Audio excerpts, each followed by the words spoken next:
আম উৎপাদনে বিশ্বে সপ্তম অবস্থানে রয়েছে বাংলাদেশ। দেশে বছরে প্রায় ১৫ লাখ টন আম উৎপাদিত হয়, যার বাজার মূল্য প্রায় ১০,০০০ কোটি টাকা।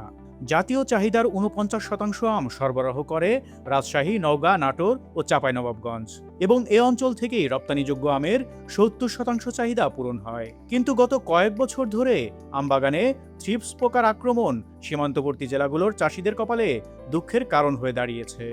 এই পোকার সংক্রমণে আমের গুণগত মান নষ্টের সঙ্গে ৭০% উৎপাদন ব্যাহত হয়, ফলে ব্যাপক লোকসান গুনতে হয় চাষিদের। আর এই লোকসানের পেছনে থ্রিপসকে দায়ী করছেন সংশ্লিষ্টরা।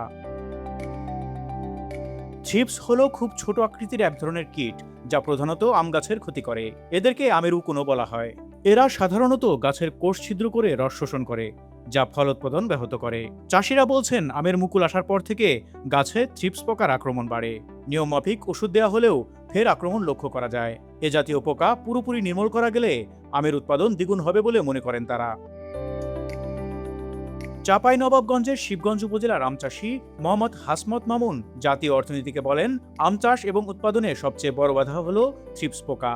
আম গাছে মুকুল থেকে গুটি বের হওয়ার সময় এ পোকার আক্রমণ সবচাইতে বেশি হয়। আর এ জাতীয় পোকার আক্রমণের ফলে আমের ৭০% ফলন নষ্ট হয়, যার ফলে কাঙ্ক্ষিত রপ্তানিযোগ্য আম উৎপাদন হয় না। লোকসান গুনতে হয় ১.৫ গুণ। নওগাঁর সাপাহার উপজেলার সদরপুরের আম চাষী সোহেল রহমান এবছর ২০০ বিঘা জমিতে আমের চাষ করেছেন। জাতীয় অর্থনীতিকে তিনি বলেন, আমের চাষাবাদের সবচেয়ে বড় সমস্যা থ্রিপস পোকা। এই ক্ষতিকর পোকা মূলত আমের ফলনের পরিমাণের পাশাপাশি গুণগত মানের উপর বেশি প্রভাব ফেলে। গত বছর এই পোকার কারণে আমের ফলন কমেছে ৭০%।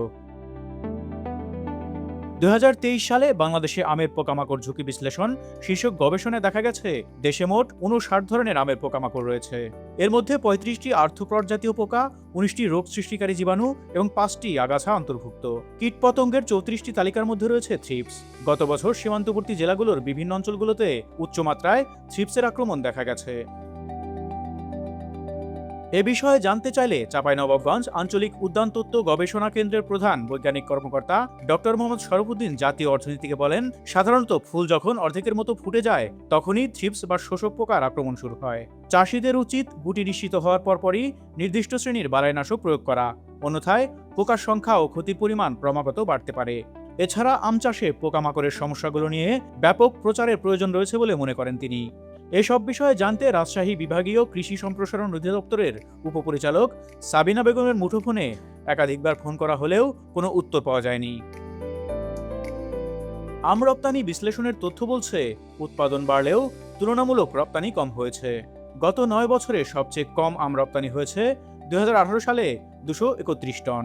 সংশ্লিষ্টরা বলছেন, রপ্তানিযোগ্য উন্নত জাতের আম এবং গুণগত মানসম্পন্ন আমের অভাব রপ্তানিতে বাধা। আম রপ্তানি উন্নয়ন প্রকল্পের পরিচালক মোহাম্মদ আরিফুর রহমান জাতীয় অর্থনীতিকে বলেন, মাঠ পর্যায়ে থ্রিপস পোকা সহ আমের বিভিন্ন রোগবালাই দমনে কীটনাশক ও ছত্রাকনাশক স্প্রে করার পরামর্শ দেওয়া হচ্ছে। এছাড়া এসব পোকামাকড় দমনে নিয়মিত কৃষক এবং উপসহকারী কৃষি কর্মকর্তাদের প্রশিক্ষণ চলছে এবং আম রপ্তানি বাড়ানোর ব্যাপারে বিভিন্ন উদ্যোগ চলমান রয়েছে বলে জানান তিনি।